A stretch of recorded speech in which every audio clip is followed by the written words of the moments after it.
எத்தனையோ பேர் இந்த படத்த என்ன பார்க்க சொன்னாங்க. ஆனா நான் பார்க்கல. ப்ளூ சட்ட மாறன் கூட இந்த படத்துக்கு பாசிட்டிவ் ரிவ்யூ குடுத்திருந்தாருன்னா பார்த்துக்கோங்களேன். அப்பயும் நான் பார்க்கல.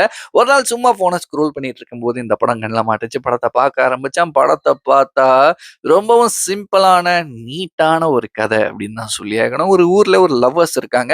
இந்த மதத்தின் காரணமாக மற்றும் இன்னும் கொஞ்சம் ஃபினான்ஷியல் ரீசனால அவங்களால கல்யாணம் பண்ணிக்க முடியல. அந்த பொண்ணோட அப்பா, அம்மா என்ன பண்றாங்கன்னா, இன்னொரு பையன பார்த்து அந்த பொண்ணுக்கு கல்யாணமும் பண்ணி வைக்கிறாங்க. அந்த கல்யாணமான கொஞ்ச நாள்லயே அந்த பொண்ணோட கணவர் உடம்பு சரியில்லாம போயிடுறாரு. இன்னொரு பக்கம் அந்த பொண்ணு தன்னோட எக்ஸ் பாய் ஃப்ரெண்ட் கூட அஃபேர்ல இருக்காங்க. அஃபேர்ல இருந்த கொஞ்ச நாள்லயே அந்த பொண்ணு கன்சீவும் ஆகுறாங்க.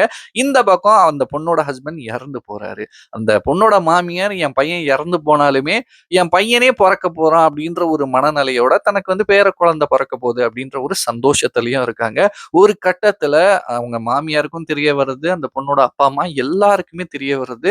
அ தன்னோட கணவரோட குழந்தை கிடையாது. எக்ஸ் பாய் ஃப்ரெண்டோட குழந்தை தான் தான் வயித்துல வளருது அப்டின்ட்டு எல்லாருக்குமே தெரிய வருது. எல்லாருக்குமே தெரிய வரும்போது என்ன ஆச்சு? கடைசில இந்த படம் எப்படி போய் முடிஞ்சுச்சு? அப்டின்றது தான் இந்த படத்தோட கத. ரொம்பவும் சிம்பிளான ஸ்டோரி. நீட்டா ரொம்ப மெச்சூர்டா இந்த படத்த எடுத்திருந்தாங்க. ஒரு மஸ்ட் வாட்ச் மூவி அப்டின்ட்டு தாராளமாக சொல்லலாம். இந்த படம் Netflixல மலையாளத்துல இருக்கு. இந்த படத்தோட பேரு "உள்ளூக்கு" ப்ரொனன்சியேஷன் கரெக்ட் அப்படின்னு நான் நினைக்கிறேன். ஸோ ஃப்ரீயா இருக்கும்போது இந்த படத்த மறக்காம பாருங்க. பார்த்துட்டு எப்படி இருந்துச்சு அப்படின்றத மறக்காம என் கூட ஷேர் பண்ணிக்கோங்க.